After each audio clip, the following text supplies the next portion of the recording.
terkait Agus Buntung nih Bang. Menurut Abang sebagai praktisi hukum gimana Bang melihat ini Bang? Ya kalau kita lihat kan perkara ini kan murni pidana ya.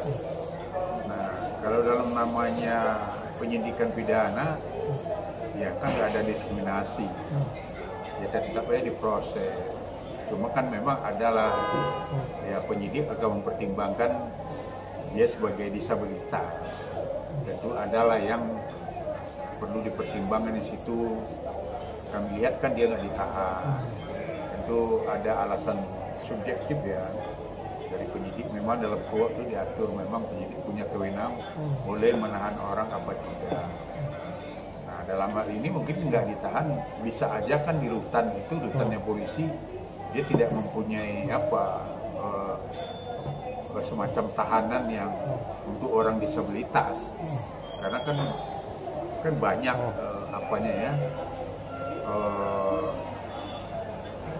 beda dia dengan masyarakat biasa ya, nanti kan apalagi dia buntung ya, otomatis kan dia kan banyak yang perlu dipertimbangkan, gimana nanti dia kalau malam buang air besar, buang air kecil, nah kan jadi merepotkan petugas. Dan kemudian juga kan yang nggak akan mungkin juga dia melarikan diri karena sulit lah ya, apalagi dia disabilitas. Jadi alasan bagi penyidik tidak menahan itu menurut saya sesuai dengan KUHP ya boleh aja, tidak ada masalah. Bang, tapi masuk logika nggak sih Bang seorang yang maaf tidak punya kedua tangan bisa melakukan pelecehan seksual? Bukannya ini ya udah paksa ya, yang di berita-berita udah paksa tuh, ternyata kan pelecehan seksual akhirnya diralat oleh pihak polisian. Menurut Abang sendiri gimana? Logika gak sih Bang seorang masuk logika gak? Katanya ada bantuan dari seorang ibunya juga yang berperan. Ya itu tugasnya penyidik nanti ya, karena kita kan ya baru indikasi. Tentu nanti akan dibuka fakta persidangan kan di persidangan nanti, dan ala-ala bukti yang dikedepankan oleh jaksa nanti dalam persidangan kan kita lihat nanti bagaimana rekonstruksinya, bagaimana modusnya, kemudian juga ya namanya disabilitas ya di sisi ya fisik ya mungkin nggak normal kan, tapi kan di sisi nafsu kan ya bisa, menurut saya bisa aja normal kan. Jadi ya itu biarlah nanti dibuktikan di persidangan.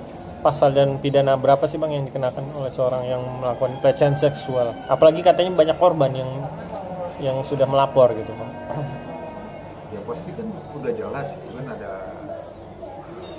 KUHP kan udah diatur di sini.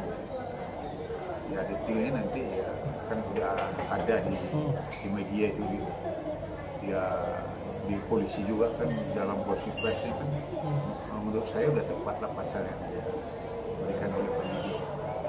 Penyidik menempatkan pasal itu kan dugaan pasal itu pasti dengan dua alat bukti. Pasal apa Bang? Bukti permulaan ya pelecehan seksual. Dan kurungan pidana 5 tahun Bang tepat atau gimana Bang? Ya ancamannya itu ya sesuai dengan pasal lah. Tapi ya kita lihat juga nanti ya kan ada alasan hakim itu sekarang kan ada alasan peringan juga. Ya, mungkin ya satu sisi dia kan disabilitas, tentu ada pertimbangan oleh hakim nanti apakah hukuman itu ke penjara atau ditempatkan di rumah panti sosial. Nah itu nanti biarkanlah itu keputusan dari hakim.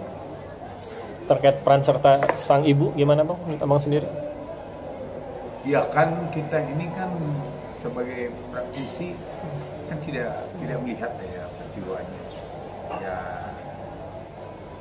Ya pastilah kalau ada peran, kalau penyidik mengatakan ada peran dari ibunya ya pasti ya penyidik pasti udah ada bukti dong. Nah, kan bisa aja kenakan pasal turut membantu ibunya di pasal 55-nya. Apalagi korban beberapa saksi bilang dia diiming-imingi oleh ibunya, perkataan ibunya sendiri. Ini bisa menguatkan Bang ibaratnya kalau Agus itu yang melakukan pelecehan tersebut. Ya bisa aja itu terjadi karena apa ya namanya kan ya di sisi normal kan ya mungkin orang tertarik sama dia ya, pasti ada harapan yang mungkin dia berikan untuk bisa membuat ditarik orang yang iming-iming duit, atau bisa aja iming-iming ya macam-macam yang bisa menjebak seseorang, yang orang juga bisa ikut dengan apa kemauan dia. Terkait PH Agus Bang, gimana Bang? Dari tim kuasa hukum Agus, menurut Abang gimana nih? Ya kalau PH ya tugasnya kan melakukan pembelaan terhadap Agus. Ya, tapi dalam arti sebenarnya banyak orang salah arti ya, bahwa PH itu kan tugasnya kan seolah-olah orang melakukan kejahatan dia harus dibela, atau sebenarnya salah. PH itu kan dia menempatkan supaya orang itu dihukum sesuai dengan ya kesalahan-kesalahan dia, dan PH juga akan pasti mencoba menempatkan orang itu sesuai dengan kejahatannya. Ya contohnya kan, dan PH kan pasti mencari alasan peringan untuk dia, untuk dari kliennya. Ya bukan arti harus membebaskan, tidak, karena memang ya seperti kasus pembunuhan. Kenapa kadang-kadang orang heran ya, kenapa sih orang kalau udah jelas itu melakukan pembunuhan, pelakunya ada, peristiwanya ada, saksinya ada, ya alat bukti untuk dia melakukan ada. Nah kenapa sih tetap aja pengacara melakukan pembelaan? Sebenarnya tidak. Pembela itu kan cuma menempatkan posisi hukumnya, seolah menempatkan posisi hukumnya supaya orang ini dihukum benar-benar sesuai dengan kesalahannya.